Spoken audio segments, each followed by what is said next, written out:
I don't think it's all that important, to be honest, because I think the Thunder were in the playoffs. They didn't get to the conference finals, but they were in the playoffs last year. So I think they have kind of had that like playoff test where that last year they weren't ready. They were the young team. They were surprised one seed kind of coming out of nowhere. Nobody really expected them to be as good as they were, and they were kind of a year early. I think they got that experience. They kind of figured out what it might take last year, and then now this year have kind of come back with largely the same group. And showed that they're ready.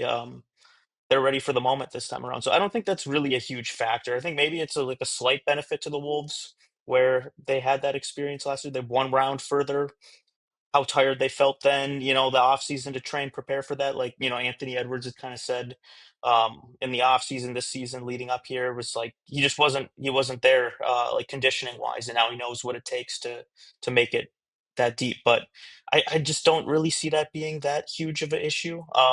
I don't really see that being a huge factor. It would be one thing if they had never made the playoffs. I think that kind of like the Rockets, I didn't really think the Rockets would be ready, and sure enough, they weren't this year.